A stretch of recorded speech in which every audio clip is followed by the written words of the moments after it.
Ananeno ni sani nitiere a number of things madhi mbele kaluo matimre in terms of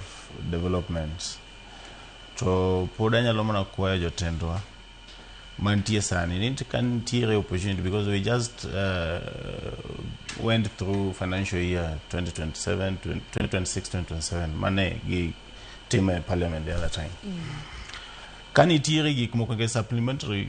budgets bro bire dire ka bro time of fix gik moko kanitiere moko ma pod ginyalo fix within this 1 year modong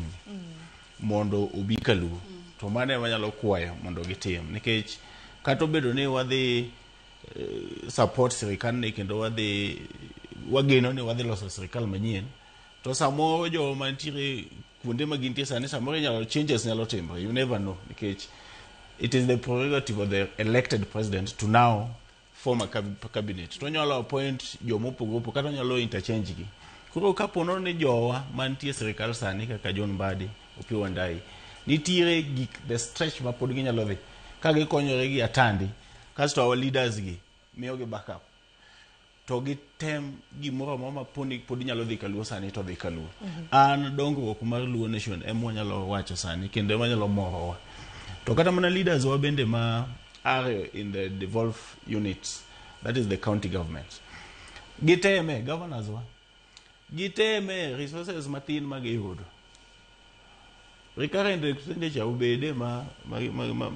bit njang miwe moro ma bende time gimoro ma ji nyalo neno koro governors wa yore wa magiloso kuonde ma fall under counties kitera tinga to ringe wigi tiweyo kamano maka kiny kotho chwe to chak luo ko gi nini tema de mane is the challenge mo wanu onge tiende los yore apar to gidhi kethore kendo at the same time afadhali los kata mna de kende ti ibuge maber ma okichaki duoge for a period of maybe 2 years ko dongruok no emanyalo kwayo leaders wa ni kanitiere yo mora maginyalo neno nitie madhi mbele kaluo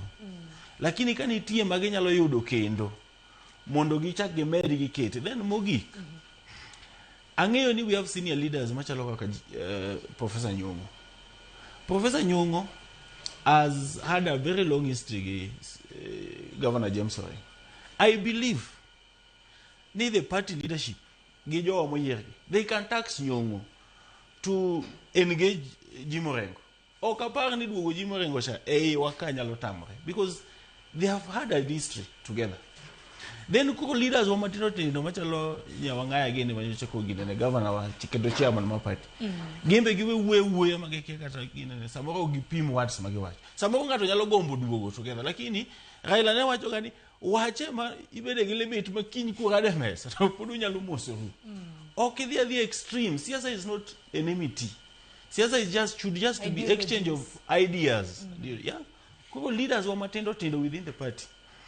bende kik bed gi ngwecha ahinya aneno ka by the way they should learn from Nyong'o nikech aneno ka tinde Nyong'o bende okuwe mang'eny kata gik milando magine ipo mana ne kiweni onge broad based tinene kaine moloso pathway to Singapore poko yodo president or hand over the document iwinjo ko Nyong'o gene nyalo konyowa